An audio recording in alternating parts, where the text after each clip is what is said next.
Hello friends, welcome to my channel. आज हम बात करेंगे मार्केट की गिरावट के बारे में। काफ़ी बड़ी गिरावट आज भी देखने मिली है और कुछ दिनों से भी देखने मिल रही है। तो ऐसी गिरावट से कैसे बचा जा सकता है, कौन से सेक्टर में अभी इन्वेस्ट करना चाहिए और हमारा पोर्टफोलियो को कैसे हैंडल करना चाहिए, कैसे मैनेज करना चाहिए प्रॉपरली, तो ये चीज़ हम यहाँ पर देखने वाले हैं। और मेरा पोर्टफोलियो का आज के दिन का हाल क्या था ये भी मैं आपको बताऊंगा।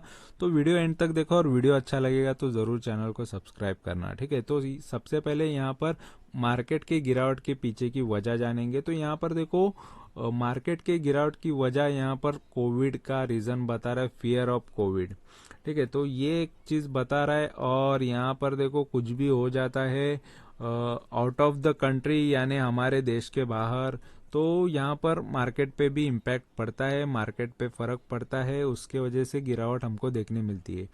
तो यहाँ पर ये चीज़ें चाइना में होती है, चाइना में ऑब्जर्व भी हो जाता है, फिर से वहाँ पर पेशेंट मिल रहे हैं, तो यहाँ पर मार्केट में खराबी देखने मिलती है, गिरावट देखने मिलती है। तो ये एक रीज़न यहाँ पर बताया जा रहा है, ठीक है। तो ये चीज़ देख सकते हो आप यहाँ। तो जो रीज़न बता रहा है मैं आपको रीज़न बता रहा हूँ, ठीक है।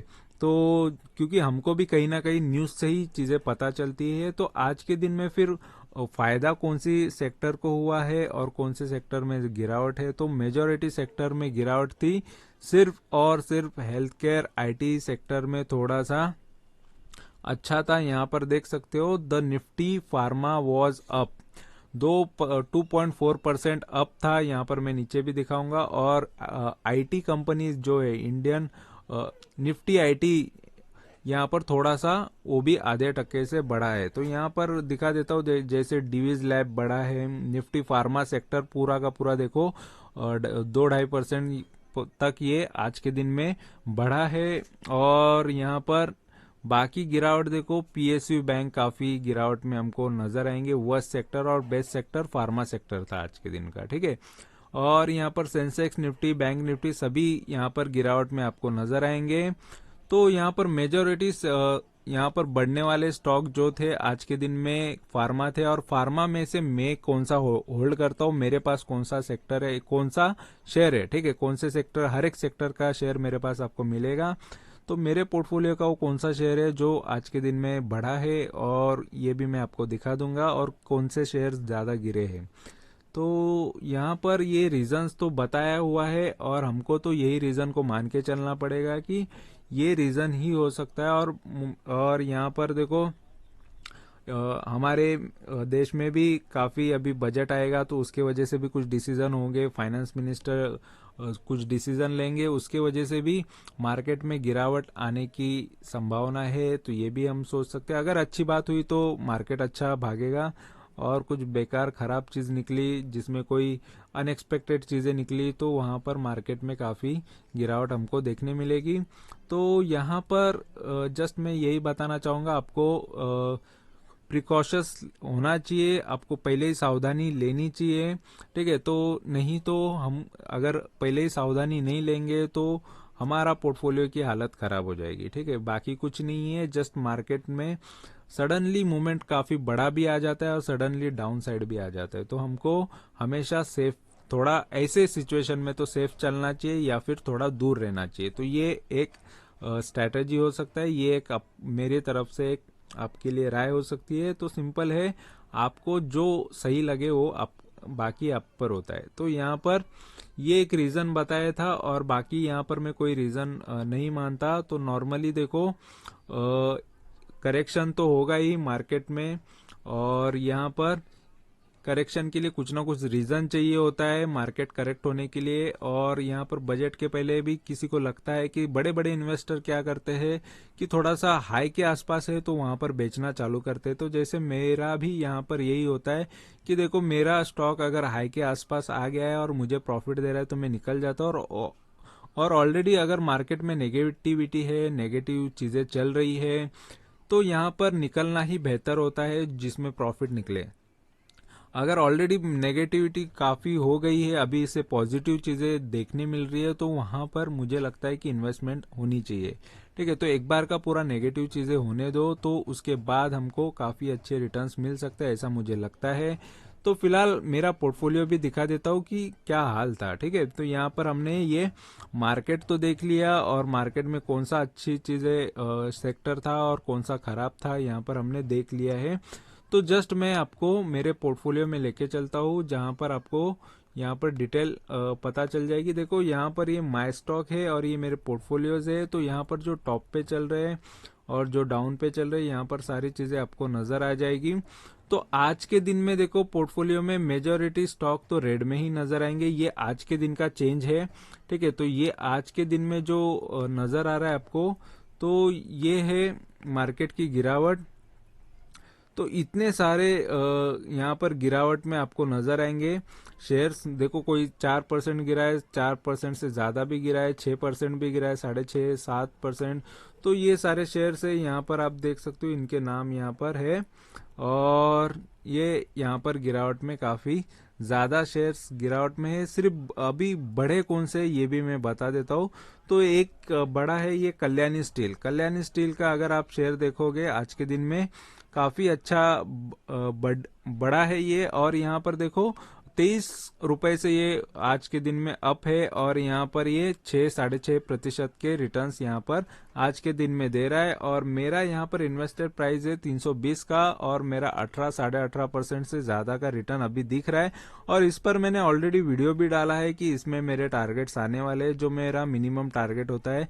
तो हर एक चीज मैं पहले ही बता देता हूँ कि ये शेयर में प्रॉफिट आने वाला है, टारगेट आने वाला है, ये शेयर में इन्वेस्ट कर रहा हूँ। सारी चीजें मैं पहले टेलीग्राम पे बताता हूँ, फिर उसके बाद वीडियो भी बना देता हूँ। ठीक है, तो बेचना भी रहेगा तो बेचने के बाद भी सबसे पहले टेलीग्राम पे बता देता हूँ कि मैंने बेच दिया है। और देखो मेरे बेचने के बाद भी काफी शेयर्स गिरते भी है, कुछ कुछ शेयर्स बढ़ते भी है, लेकिन यहाँ पर ऑलरेडी माहौल नेगेटिव चल रहा है, इस वजह से बेचना मैं सही समझता हूँ अगर प्रॉफिट में है तो। लेकिन पहले मिनिमम प्रॉफिट ले लूं, क्योंकि कम की आदत लग जाएगी तो यहाँ पर 2-3% भी लेना चालू कर दूंगा। लेकिन ये मुझे कम लेना नहीं है। मिनिमम देखो ऑलरेडी 20-21% ऑलरेडी ये मिनिमम टारगेट है, मिनिमम परसेंटेज है। इससे ज्यादा तो 50 या 100%, लेकिन वो बड़े टारगेट हो जाते हैं। अगर किसी शेयर को आप एक साल में उतने रिटर्न एक्सपेक्ट करो तो कम से कम इतने रिटर्न्स तो मैं समझ लो कि कभी कभी ये हफ्ते भर में भी आ जाते हैं, 1 महीने में आ जाते हैं, 2 महीना भी लगता है अगर मार्केट खराब चल रहा है तो ओवरऑल मार्केट तो खराब ही चल रहा है। ठीक है, और यहाँ पर दूसरा जो शेयर है यहाँ पर मोरेपेन लैब। तो देखो मैंने बताया कि फार्मा सेक्टर का भी मेरे पास है शेयर, तो मोरेपेन लैब, और इसको भी मैंने लॉन्ग टर्म के हिसाब से मैंने पहले ऑलरेडी बता दिया था। लेकिन यहाँ पर अभी ये शेयर देखो, अगर ये भी मुझे अच्छा प्रॉफिट देता है, ये तो देखो लॉन्ग टर्म में तो अच्छा ही देगा। ठीक है, आज के दिन भी ये अच्छा परफॉर्मेंस दिया है, लेकिन यहाँ पर मुझे लगेगा तो यहाँ से ये शेयर में से भी मैं प्रॉफिट लेके निकलूंगा, क्योंकि मार्केट के सेंटीमेंट के हिसाब से मैं चलता हूँ। तो अगर मार्केट मुझे लग रहा है कि नेगेटिविटी में चल रहा है तो इसमें भी कुछ अच्छे प्रॉफिट्स आ जाते हैं, तो यहाँ से ये शेयर भी मैं बेच के निकल जाऊंगा। इसके बारे में भी मैंने वीडियोस डाले हुए हैं मेरे चैनल पे, आपको वो भी मिल जाएंगे। ठीक है, तो बाकी शेयर्स तो यहाँ पर आपको नेगेटिव में ही नजर आएंगे। ठीक है, तो यहाँ पर देख लो काफी ज्यादा शेयर्स यहाँ पर नेगेटिव में नजर आएंगे। और ये जो भी पॉजिटिव शेयर्स है ये जल्दी से जल्दी यहाँ से मैं प्रॉफिट लेके तो निकलने वाला ही हूँ। जैसे मैंने इसके बारे में वीडियोस बना के भी बताया है कि यहाँ पर कितने टारगेट्स है, क्या है, वो सारी चीजें मैंने ऑलरेडी बताई हुई है। ठीक है, तो ये सभी के आपको टारगेट्स आपको मिल जाएंगे। और बाकी देखो बहुत सारे शेयर्स में गिरावट है आज के दिन में। और एक ये है रेजोनेंस स्पेशलिटीज लिमिटेड, ये भी शेयर में थोड़ी आज के दिन देखो बढ़ा है, 2-2.5% से ज्यादा ये बढ़ा है, 2.60%। और ये थोड़ी गिरावट में है। देखो रेजोनेंस स्पेशलिटीज यहाँ पर, इसमें भी और मेरी खरीदारी चलती रहती है, तो और भी मैं इसको देखो जो गिरावट में है, जो रेड में है, वो मुझे अभी भी मौका लगता है। तो मेरा जो भी ये प्रॉफिट लेने के बाद इनमें से जो भी मैं प्रॉफिट लेता हूँ तो इनमें इन्वेस्टेड होता है। इनमें इन्वेस्ट इसलिए होता है कि यार ये अभी भी मुझे मौका दिखा रहे हैं, तो इनको ऑलरेडी गिरावट में है तो गिरावट में मैं थोड़े थोड़े शेयर्स खरीद लेता हूँ हर एक कंपनी के, जो मुझे लग रहा है कि आज के दिन ये खरीदता हूँ या दूसरे दिन वो खरीदता हूँ। तो कुछ ना कुछ शेयर्स खरीदते रहता हूँ, जिससे मुझे और भी मेरा प्राइस थोड़ा नीचे आ जाता है और वो प्रॉफिट भी मैं ले पाता हूँ। ठीक है, तो ये एक मेरी स्ट्रेटेजी होती है, जिसकी वजह से काफी ज्यादा यहाँ पर शेयर्स में से मैंने प्रॉफिट करके दिखाए हुए हैं। यहाँ पर मैं वो भी दिखाऊंगा। और एक शेयर था जो पॉजिटिव था, वो जी पावर है। तो जी पावर देखो काफी यहाँ पर ऑलरेडी ये काफी गिरा हुआ भी था, लेकिन यहाँ पर ये आज के दिन थोड़ा अच्छे मोमेंटम में आपको नजर आएगा। और मैंने देखो रिसेंटली जो प्रॉफिट लिया था, यहाँ पर मैं दिखा देता हूँ। तो रिसेंटली मैंने लिया था the new India assurance company के बारे में, ये कल के दिन ही प्रॉफिट ले लिया था मैंने। लेकिन यहाँ पर देखो मैंने 21% का प्रॉफिट ले लिया 139 पे बेच के। अभी उसका प्राइस चल रहा है यहाँ पर 120 का। ठीक है, वो 142 तक भी जाके आया था, 142 के ऊपर भी गया था। लेकिन यहाँ पर देखो मैंने नहीं बेचा होता तो फिर से मैं 4-5% से या 5% से भी कम पे आ जाता। ठीक है, 4.82% मेरा अभी रिटर्न चलते रहता। तो यहाँ पर जरूरी होता है कि आपको सही टाइम पे निकलना आना भी चाहिए, क्योंकि आज के दिन में देखो ये शेयर ने कितनी गिरावट दिखाई है, तो 10% ये आज के दिन में गिरा है। ठीक है, तो यहाँ पर ये चीजें होती है। और इस वजह से यहाँ पर मैं यही बताना चाहूंगा कि कभी भी आपको मार्केट में हमेशा अवेयर रहना चाहिए, हमेशा कॉशियस रहना चाहिए कि आपको पहले ही सारी चीजें भाप लेनी चाहिए कि कहीं ना कहीं जाके आपका नुकसान ना हो। आपको आपके कैपिटल हमेशा बचाने की कोशिश करनी चाहिए, गवाना नहीं है, ये सोचना चाहिए। देखो इसी वजह से ये प्रॉफिट्स यहाँ पर नजर आएंगे। यहाँ पर जो रेड में नजर आ रहे हैं, ये मेरे बेचने के बाद वो शेयर का हाल हुआ है। यहाँ पर बुक किया है, ये मैंने बुक किया है। ठीक है, ये सारे प्रॉफिट्स मैंने यहाँ पर जो बुक की, ये पूरी लाइन बुक किया हुआ, कितने रिटर्न्स मैंने बुक किए हैं। तो ये रिटर्न्स के परफॉर्मेंस है, तो इतने रिटर्न्स बुक किए। लेकिन अगर मैंने नहीं बेचे होते तो उनका क्या हाल होता है, यहाँ पर आप देख सकते हो जो रेड में है। ठीक है, तो वो चीजें मैंने दिखा दी है। लेकिन कुछ कुछ शेयर्स बेचने के बाद भी आगे बढ़े हैं। ऐसा नहीं है कि मैंने बेचा तो सभी गिर जाते हैं। तो यहाँ पर देखो कुछ शेयर्स, यहाँ पर देखो 323% लिया तो ये 500% तक भी जिंदाल स्टील गया। तो यहाँ पर कुछ कुछ शेयर्स काफी अच्छे बढ़ जाते हैं। यहाँ पर 86 पे यहाँ पर, लेकिन वो टाइम भी काफी हो गया। ऐसा नहीं कि मैंने जस्ट ये रिसेंटली बेचे हैं। तो ये 1-2 साल पुराने शेयर्स है, तो उनको मैंने बेच के, और ऑलरेडी देखो मैं लॉन्ग टर्म में ही चल रहा था। लेकिन यहाँ पर कोविड के बाद मैं समझ गया कि शेयर्स को बेचना जरूरी होता है, नहीं तो आपका बुरा हाल हो सकता है आपके पोर्टफोलियो का। क्योंकि मेरा पोर्टफोलियो का काफी बुरा हाल हो गया था कोविड के टाइम पे, और उसके बाद मैंने एक एक करके सही टाइम जैसे ही किसी शेयर में प्रॉफिट दिख रहा है तो उसको बेचना भी चालू किया, जिसकी वजह से अभी ये प्रॉफिटेबल का इतना बड़ा ये लिस्ट बन चुका है, और भी शेयर्स इसमें ऐड होंगे। ठीक है, तो पूरे के पूरे रिकॉर्ड्स मैंने अभी तक लिए नहीं है, इसमें धीरे धीरे सारे रिकॉर्ड्स ले रहा हूँ, क्योंकि डेटा काफी ज्यादा होता है इस वजह से। तो जितना डेटा यहाँ पर मैं कवर कर चुका हूँ, और मेरे यूट्यूब चैनल पे भी वो चीजें मैंने बताई हुई है, मेरे एक्सपीरियंस बताए हुए, कितना टाइम लगा किस में और किस तरीके से मैंने प्रॉफिट्स लिए, ये सारी चीजें मैंने ऑलरेडी बताई हुई है, जिससे आपको काफी कुछ सीखने मिलेगा। सीखने पे फोकस करना है, ध्यान सिर्फ इस पे देना है, कौन कितना कमाता है, कौन क्या करता है क्या नहीं करता, वो चीजें नहीं देखनी है। आपको भी ये चीजें समझ में आ गई कि देखो मार्केट काफी इजी है, लेकिन लोग कॉम्प्लिकेटेड करते हैं।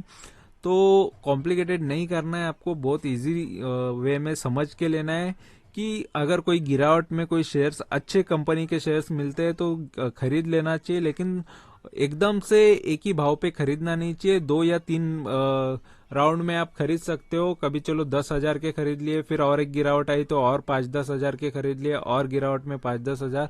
तो एक लिमिट सेट करो कि 5%, 10% या 20% पे आप हर बार खरीदोगे, क्योंकि एक ही बार में खरीद लोगे तो नुकसान ज्यादा होने के चांसेस होते हैं। क्योंकि ऐसी गिरावट के मार्केट में आप लो नहीं पकड़ सकते कि कब कितना लो आएगा। तो थोड़ी पॉजिटिविटी आने दो मार्केट में। ओवरऑल देखो इंटरेस्ट रेट बढ़ते जा रहे हैं। ठीक है, तो उसके वजह से महंगाई भी बढ़ रही है। लोग यहाँ पर खर्चे कम करेंगे, और ये चीजों की वजह से, हर चीज महंगी होने की वजह से यहाँ पर आपको नजर आएगा कि थोड़े बहुत कंपनीज पे भी यहाँ पर आपको दिखेगा कि यहाँ पर सेल्स वगैरह कम भी आपको नजर आएंगे। तो बहुत सारे रीजन हो सकते हैं, बहुत सारे प्रॉब्लम्स भी हो सकते हैं। ठीक है, तो इसीलिए मैं यहाँ पर ये बताना चाहूंगा कि आपको सही स्टॉक में रहना चाहिए। अभी जैसे कि यहाँ पर कोविड का रीजन बताया, लेकिन ये कोविड बाहर का है, यहाँ पर तो फिर से स्टार्ट भी होगा, लेकिन मुझे तो नहीं लगता। लेकिन ये चीजें थोड़ी बहुत डराने के लिए काफी हो जाती है।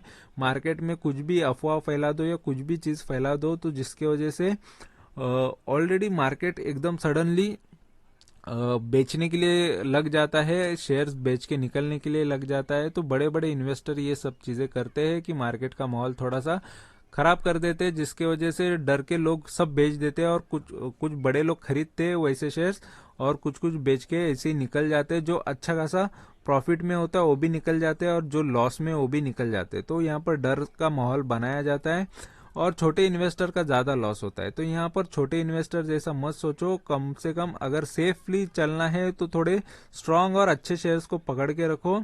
और अच्छे शेयर्स यहाँ पर मतलब होता है कि बड़ी बड़ी कंपनियां, टॉप 10 कंपनीज भी लेके रखोगे तो ऐसे सिचुएशन में आपको काफी फायदा हो सकता है, ऐसा यहाँ पर मेरा कहना है। ठीक है, बाकी यहाँ पर मेरे पोर्टफोलियो में भी हर टाइप के शेयर्स होते हैं, लेकिन यहाँ पर देखो काफी जो अच्छे रिटर्न्स मुझे तो दिए हैं वो ज्यादा स्मॉल कैप वाले शेयर्स ने ज्यादा दिए हैं, क्योंकि ऑलरेडी देखो ये पुराने शेयर्स है, मेरे अभी के होल्डिंग नहीं है। ठीक है, नहीं तो लगेगा कि मैं खुद ऐसे, ये शेयर्स ने मुझे लॉस नहीं दिया। और कुछ शेयर्स ये तो फ्री का ही शेयर है, सिंटेक्स इंडस्ट्री पे सिंटेक्स प्लास्टिक मुझे मिला हुआ है तो इस वजह से इसको रखा है। तो इसका जस्ट प्राइस जस्ट 1 डाला है, लेकिन ऑलरेडी यहाँ पर ये फ्री का है और ये इसको मैंने रख दिया, लेकिन सिंटेक्स इंडस्ट्री बेच दिया है। उसका वीडियोस आपको मेरे चैनल पे मिल जाएगा। जीएमआर भी रखा था, जब से लिया तब से ये प्रॉफिट ही दे रहा है तो इस वजह से भी रखा हुआ है। एचपीएल इलेक्ट्रिक, तो कुछ कुछ शेयर से मेरे काफी पुराने भी है, तो जिसमें प्रॉफिट चल रहा हो चलने दे रहा हूं मैं। ठीक है, अगर ये गिरावट में, काफी गिरावट में फिर से जाता है तो इसको मैं फटाफट मेरा जो मिनिमम प्रॉफिट है वो लेके निकाल दूंगा। लेकिन ऑलरेडी देखो जो जिसमें बढ़ रहा है प्रॉफिट वो बढ़ने दे रहा हूँ। जैसे एनएचपीसी भी काफी टाइम से लेके रखा है, चलो फिर भी ये डबल के भाव के ऊपर आ चुका है एनएलसी इंडिया। तो कुछ कुछ शेयर्स को मैं थोड़ा लॉन्ग भी करना पसंद करता हूँ, कुछ कुछ शेयर को मैं फटाफट निकालना भी पसंद करता हूँ। जैसे कुछ बड़ी ये कंपनीज है जो काफी लो तक गई थी, इस वजह से इनको मैं बेचना चाहता हूँ, क्योंकि यहाँ पर मैं दिखा दूंगा तो ये एक टाइम पे काफी ज्यादा डाउन हो चुके थे। ठीक है, तो इस वजह से ये ऐसे शेयर्स को मैं बेचना चाहता हूँ। ठीक है, तो इनका यहाँ पर मैं दिखा देता हूँ। जैसे अगर मैं मेरे शीट में, तो जैसे मैं आपको यहाँ पर मेरे शीट में दिखा सकता हूँ कि यहाँ पर आपको कोई भी शेयर के बारे में अगर मैं यहाँ पर इंफॉर्मेशन चाहिए तो मैं यहाँ से देख लेता हूँ। ठीक है, तो जैसे अगर मेरे को आरबीएल का चाहिए तो आरबीएल भी यहाँ पर मिल जाएगा। ठीक है, आरबीएल का हो कितना गिरा था यहाँ पर मिल जाएगी इंफॉर्मेशन। ठीक है, तो यहाँ पर सभी टाइप के मेरे इन्वेस्टमेंट यहाँ पर आपको मैं दिखा सकता हूँ, जिसमें ऑटोमेटिकली सब उसका पास्ट में कितना परफॉर्मेंस किया था, क्या है, ये सब फॉर्मूला डाल के मिल जाएगा। यहाँ पर दिखा देता हूँ, देखो आरबीएल का अभी का लाइव प्राइस क्या चल रहा है। ठीक है, अब और ये आज के दिन में कितना गिरावट में है ये सब आपको नजर आएगा। ठीक है, तो ये चीजें आप देख सकते हो। और यहाँ पर टारगेट यहाँ पर इसका इतना का है 178 पॉइंट। ठीक है, अभी भी इसमें और 10% चाहिए, यह इतने प्रॉफिट पे अभी चल रहा है, अच्छा खासा और प्रॉफिट में था। देखो ये लो काफी इसने मारा था, लेकिन ये लो से देखो 74% की रिकवरी किया है।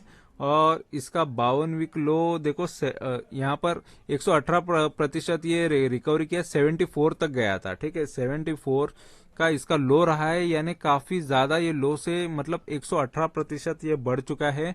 तो काफी अच्छा इसने रिकवरी किया है, इस तरीके से आपको नजर आएगा। तो सभी शेयर्स के बारे में मैं यहाँ पर देख सकता हूँ। ठीक है, तो यहाँ पर ये सारी इंफॉर्मेशन से खुद के लिए भी मेरे फायदा हो जाता है और आपको भी इससे कुछ ना कुछ बहुत कुछ सिखा सकता हूँ। ठीक है, तो यहाँ पर जस्ट आपको फोकस करना है कि क्वालिटी स्टॉक पकड़ो और क्वालिटी स्टॉक में रहना चाहिए। तो जो ज्यादा से ज्यादा गिरावट से ये ऊपर आए हैं उन शेयरों को मैं मोस्ट ऑफ बेचना पसंद करता हूँ। ऐसे बहुत सारे शेयर्स है, तो इस वजह से ये भी शेयर्स जल्द से जल्द बिक जाएंगे। जैसे ही इसको 9-9.5% है और 10% के ऊपर के रिटर्न्स आ जाएंगे तो यहाँ से यानी 21% लेके मैं यहाँ से निकल जाऊंगा। और यहाँ पर अगर मैं दिखा देता हूँ कल्याणी स्टील, ये तो जल्दी निकलने वाला है, तो ये भी स्टॉक में इसे जल्दी से जल्दी निकलने वाला हूँ। ठीक है, तो यहाँ पर कल्याणी स्टील का भी है। तो सभी टाइप के शेयर्स यहाँ पर मेरे चैनल पे आपको मिल जाएंगे और जिनमें से मैं प्रॉफिट ही लेके निकलता हूँ। और यहाँ पर ये हीरो मोटोकॉर्प है, अमर राजा है और ये कल्याणी स्टील भी है। तो जैसे यहाँ पर देख सकते हो 23 रुपया आज के दिन बढ़ा है, 380 का है। तो यहाँ पर ये मत जाइए, ये जो डेटा है ऑलरेडी जो प्रीवियस मैंने कंपनी का बताया था और यहाँ पर ये इन्फॉर्मेशन जस्ट कॉपी किया हुआ है। ठीक है, तो बाकी ये ऑटोमेटिकली फॉर्मूले से आ जाता है, लेकिन ये चीज मैंने यहाँ पर इंफॉर्मेशन कहीं और से मैंने ली है, जैसे गूगल से लिया है। ठीक है, तो ये प्रीवियस कंपनी का है। बाकी यहाँ पर जो भी चीजें हैं, जैसे मुझे कुछ अगर ये कंपनी के बारे में बताना है तो यहाँ पर ये थोड़ी इन्फॉर्मेशन कॉपी कर लेता हूँ। बाकी यहाँ पर जो है डेटा ये वही शेयर का यहाँ पर ऑटोमेटिकली पकड़ देता है। ठीक है, तो यहाँ पर मेरा इन्वेस्टमेंट प्राइस क्या है, जस्ट मेरे देखो टारगेट से कितना दूर है, ये सारी चीजें यहाँ पर आ जाती है। और 52वीं हाई से भी ये कितना दूर है यहाँ पर आप देख सकते हो। तो फिलहाल ये हाई पे ही चल रहा है, तो यहाँ से भी मैं अच्छे से निकलने वाला हूँ। ठीक है, तो ये शेयर भी अच्छा प्रॉफिट यहाँ पर देता हुआ नजर आ रहा है, तो यहाँ से भी मैं जल्दी से जल्दी निकल के प्रॉफिट लेने वाला हूँ। तो यहाँ पर जस्ट मैं यही सिखाना चाह रहा था आपको, कि यही बताना चाह रहा था कि आपको भी सही स्टॉक में एक लिमिटेड प्राइड, आपको भी हर एक शेयर में अच्छे से अच्छा इन्वेस्टमेंट करना चाहिए, लॉन्ग टर्म शॉर्ट टर्म। ये आपको सोचना चाहिए कि कौन से शेयर को कितना टाइम रखा जाए। तो फिलहाल देखो ये मेरी स्ट्रैटेजी काम करती है, इस वजह से मैं यहाँ पर आपके सामने बताने आता हूँ। अगर मेरी स्ट्रैटेजी वर्क नहीं करती तो मैं एवरीडे भी वीडियो नहीं डाल सकता था, नहीं तो क्योंकि जो भी रियलिटी हो सामने तो आती ही है। ठीक है, तो लेकिन यहाँ पर मेरा मेन काम होता है कि मैं खुद प्रॉफिट करके दिखाऊं। एक तो आपको लाइव ट्रेडिंग करने वाले लोग करके दिखा सकते हैं, इंट्राडे ऑप्शन ट्रेडिंग करने वाले, अगर वो सच में कमाते हैं तो दिखा देंगे, चलो प्रॉफिट्स होते हो तो वो भी दिखा देंगे वो लोग। लेकिन यहाँ पर ये चीज मैं शॉर्ट टर्म या लॉन्ग टर्म इन्वेस्टमेंट करके यहाँ पर मैं दिखा रहा हूँ। तो आपको जो सुटेबल है वो चीजें किया करो, लेकिन मेरा एक ही कहना है कि यहाँ पर शॉर्ट टर्म लॉन्ग टर्म में पैसा बन सकता है, लेकिन ऑप्शन और इंट्राडे ट्रेडिंग में काफी रिस्क होता है, आप कैपिटल ज्यादा से ज्यादा गवा भी सकते हो। लेकिन आपका चॉइस हमेशा पहला प्रायोरिटी पे होता है कि आपको जो सुटेबल लगे वो चीज करनी चाहिए। ठीक है, तो ज्यादा लोग लालच के तरफ ज्यादा बढ़ जाते हैं, जहां पर कम से कम पैसे में ज्यादा से ज्यादा रिटर्न आए, तो वहां पर ऑप्शन ट्रेडिंग ही सबको बेस्ट लगता है, इसीलिए वहां पर लोग ज्यादा जाते हैं। लेकिन यहाँ पर जिनके पास पैसा है वही आएंगे। तो देखो आपका कैपिटल है, आपका मनी है, आपको लॉन्ग टर्म में कमाना है या जल्द फटाक से कमा के मतलब यहाँ पर शॉर्ट टर्म में कमाना है या एक दिन में 2 दिन में कमाना है, क्योंकि 1-2 दिन में कमाया हुआ पैसा भी 1-2 दिन में चला जाता है। तो मेरा यही कहना है कि लॉन्ग टर्म का कमाया हुआ लॉन्ग टर्म तक टिकता है, तो लॉन्ग टर्म में ही मैं यहाँ पर भरोसा करता हूँ।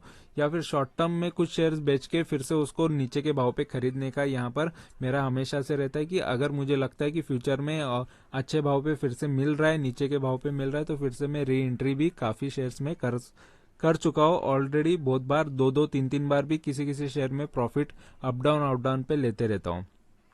तो यहाँ पर आपको ये इन्फॉर्मेशन अच्छी लगी है और वीडियो अच्छा लगा है तो जरूर चैनल को सब्सक्राइब करो। देखो सब्सक्राइब करने से कोई नुकसान तो होता नहीं है, जस्ट आपको एक इन्फॉर्मेशन मिलती जाएगी और जिससे आप कुछ ना कुछ अच्छी चीजें सीखोगे और real profit short term long term से किस तरीके से कमाया जाता है ये आप देख सकते हो, सीख सकते हो। और अलग अलग तरीके से हमेशा बताने की कोशिश करता हूँ, जिससे आपको काफी इजीली समझ सके। और यहाँ पर कोई अदर इंटेंशन नहीं है, जस्ट यहाँ पर मैं मेरा खुद का रिकॉर्ड एक बनाना चाहता हूँ कि मैंने अभी तक कितने प्रॉफिट्स लिए हैं, कितने सारे शेयर्स में से प्रॉफिट लिए हैं, और मेरा खुद का जो एक्सपीरियंस है यहाँ पर मैं यूज करके उससे काफी लोगों को कुछ लोगों को सिखाना भी चाहता हूँ। ठीक है, तो वीडियो अच्छा लगा, इन्फॉर्मेशन अच्छी लगी है, like share and subscribe. Thank you, bye bye.